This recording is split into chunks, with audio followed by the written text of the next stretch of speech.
Welcome back everyone, and today we'll be looking at what status effects are considered consumable debuffs in Ark. And yes, I know that other consumables such as stim berries give you a debuff, but they don't give you a status effect. Hence why in this one we're only going to be covering the consumables that give you a debuff status effect. So the first debuff we're going to be looking at is food poisoning. You'll get this status effect when you eat any raw or spoiled meat.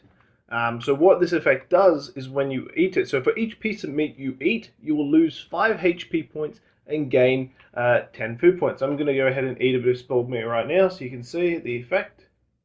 And as you can see there, I'm starting to lose a bit of health because I ate about 3-4 pieces. So it's going to take a bit of health away.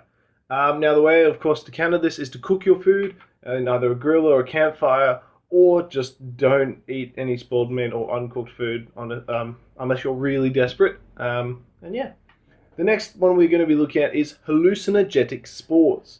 You will get this when you eat rare mushrooms.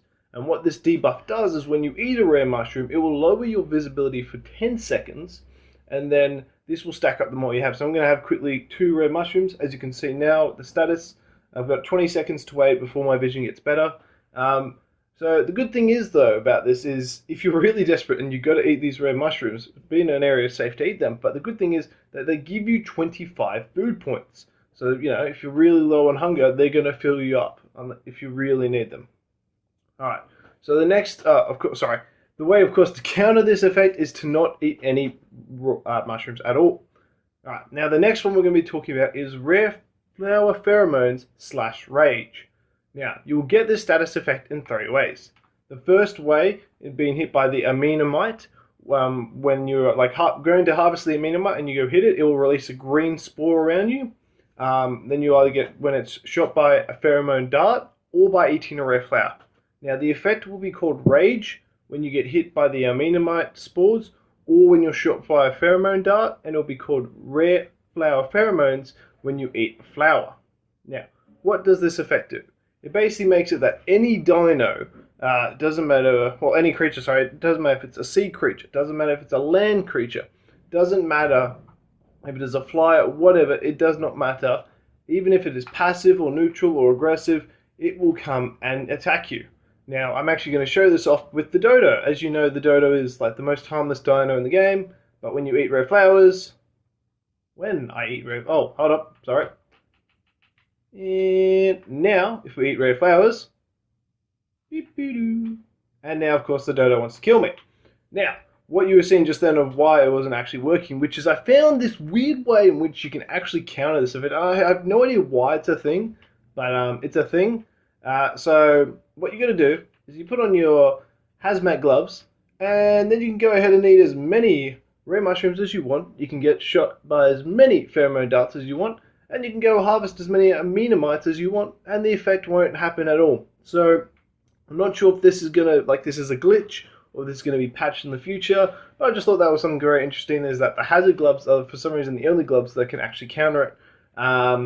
But yeah, so just take care if you're desperate to eat rare mushrooms or you're harvesting the amenamites, because, for example, the amenamites, by the way, I'm just going to say, they like to live or be surrounded by lots of creatures, mostly passive ones, from what I found at least. And of course, when you attack it, then everything wants to kill you, even the Ichthyosaurus. And the final status effect we're looking at today is Hangover. So this status effect lasts for 60 seconds, and you'll get this once you've had the buzz effect from drinking beer in the game. So that's a buff. So once you've had that buff, then you'll get this one, which is Hangover. So what it does is it reduces your hypothermal and hyperthermal insulation by 56. The damage you deal, as well as the resistance to damage, is reduced for yourself. And on top of that, your stamina does not regenerate. You will have the winded status effect as well. And stews won't work at all. So I'm just going to go ahead and eat some endo stews here. I'm going to punch down a great load. And as you can see, I've had 16 endo stews, and the status effect that endo stew has not occurred at all. So yeah, none of that works. But there is the plus side. You get reduced water consumption, if that's any helpfulness at all. And of course, the only way to counter this is to not drink any beer. So that is it, ladies and gentlemen. I hope this tutorial helped you understand the consumable debuff effects within Ark. As of this current date, who knows, it might change with the future DLC. But feel free to subscribe and like the video, guys. It does help me out a lot. and allows me to know what I can, what type of content you guys are really interested in, which I love doing. I love producing the content. You want to do that. And as always, feel free to hit me down in the comment section below with any questions, as well as if you just want to chat about anything, flick it down in the comments. I love to talk to you all. But with that all being said, I hope you have an amazing, great day, and I'm going to see you around. Take care, guys.